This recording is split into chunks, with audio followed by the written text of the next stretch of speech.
At meron tayong tasty. Ito ang ibabalot natin sa hotdog. Pero bago yan, ay hihiwaan muna natin ang tasty sa kada gilid.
Simple ang proseso. Uulit-ulitin mo lang yun hanggang sa matapos mo lang.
tayo ng kawali para pag lagay natin ng mantika dyan, yung hindi didikit yung ating bread roll.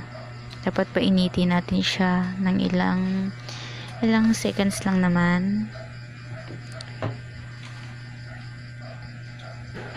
Dapat kasi mainit talaga siya para hindi didikit. Tapos pag mainit na siya, lagyan natin ng mantika. Ilagay na natin ang mantika sa kawali. At pagkatapos niyan, painitin lang naman natin yung mantika din ng ilang seconds para hindi nga didikit yung ating bread roll. At yan, hihinaan natin ang apoy para hindi na masunog yung ating piprituhin. At pag mainit na yung ating kawali, syempre ilalagay na natin yung ating bread roll. Yan.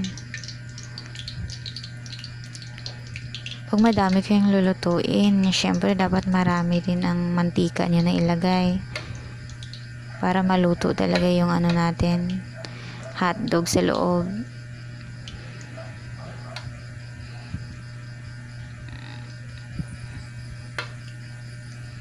Yan, ilagay lang natin yung kasya sa kawali.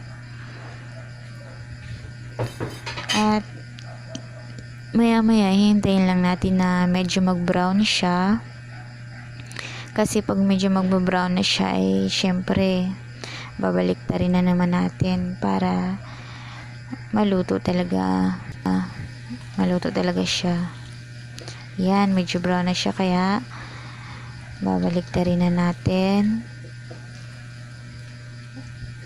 Baliktarin na natin yung mga nag-brown na, medyo brown na siya. At pagkatapos, hintayin lang naman tayo ng ilang minuto at maluluto na yun. Madali lang naman siyang maluto.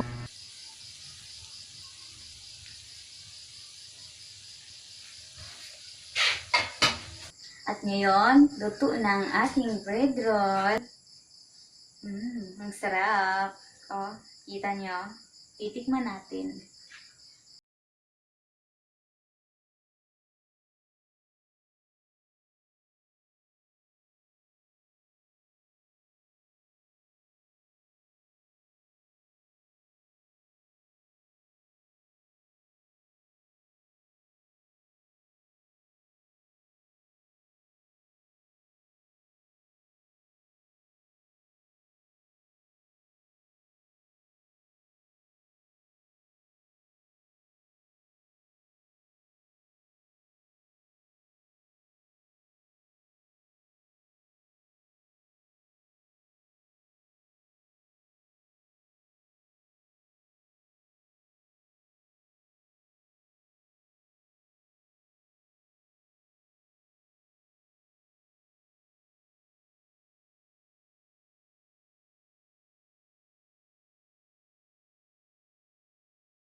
At kung nagustuhan nyo ang aking vlog for today, ay don't forget to thumbs up and comment na rin. At huwag kalimutang mag-subscribe and click the notification bell para updated kayo sa aking mga susunod na videos. Thank you for watching. Bye-bye!